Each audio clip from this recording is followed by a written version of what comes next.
first time I saw a coral reef with my own eyes. It was 2015, which was the year that I graduated from high school. I was lucky to be brought on a trip with my mom, my stepdad, and my Aunt Sue to the big island of Hawaii. We went to the Kona coast and went snorkeling on Captain Cook Bay. I was so thrilled the moment I got to slip off the side of the boat and submerge my body in the vast, beautiful turquoise ocean. It was so warm and peaceful and silent underneath the surface of the water. The only sound I could hear was the sound of me breathing through my snorkel. And I remember the reef was so beautiful and miraculous. I thought it was so full of life. And I remember seeing a school of black fish, dozens of them, just swimming right past me. And I saw a rainbow parrotfish. And I remember the whole time I was just so in awe of the beauty. I was taking as many photos as I possibly could with my underwater disposable film camera. I felt like I could be in that reef forever. It wasn't until I started my environmental studies degree that I learned more about the connection between coral reefs and climate change.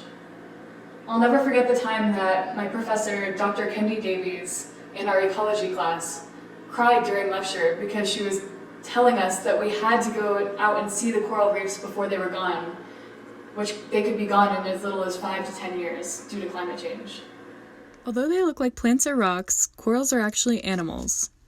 They have tiny tentacle-like arms that they use to capture food from the water and sweep it into their mouths. When corals are stressed by changes in their environment, they expel the symbiotic algae living in their tissues, causing them to turn white. This is called bleaching.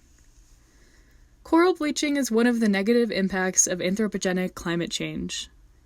The excess CO2 that we produce by burning fossil fuels increases Earth's temperature, which warms ocean water far more quickly than ancient corals can adapt to.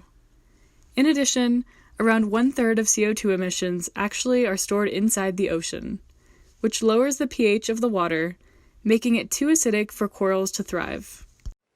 Well, what happened was I recently came across an article that talked about a massive coral bleaching event in 2015 in Hawaii. And the first thing that came to my mind is that's exactly when I was there.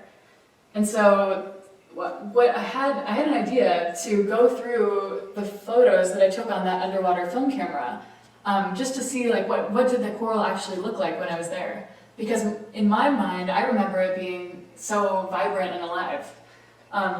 But when I looked at the photos, I saw a lot of white corals that actually showed major signs of bleaching. And I looked into it more, and it turns out that half of all the corals on the west coast of Hawaii had been bleached during that event in 2015. So for the past few years, I've been learning about climate change and environmental issues from a very academic perspective. But I realized that when I was in Hawaii, I saw and witnessed the effects of climate change with my own eyes. And that just made it so much more real for me. I really do think that when people witness the impacts of climate change with their own eyes, and they witness the effects on their communities, people are really going to start taking it seriously. But unfortunately, that's going to be far too late. And it's going to be too late for the reefs, and it's going to be too late for thousands of animal species and people on the planet. And so, yeah, it's a little bit sad. That experience in Captain Cook Bay might have been the first and last time I'm ever able to see those coral reefs. I think the major dilemma for me right now is the fact that I really want to go see coral reefs, and I want to go see the Amazon rainforest and Indonesian rainforests and so many beautiful places on Earth. But in order to do that, that means I need to fly on a plane and in the process release a ton of carbon dioxide into the atmosphere. And so sometimes I think to myself, like, that's pretty selfish.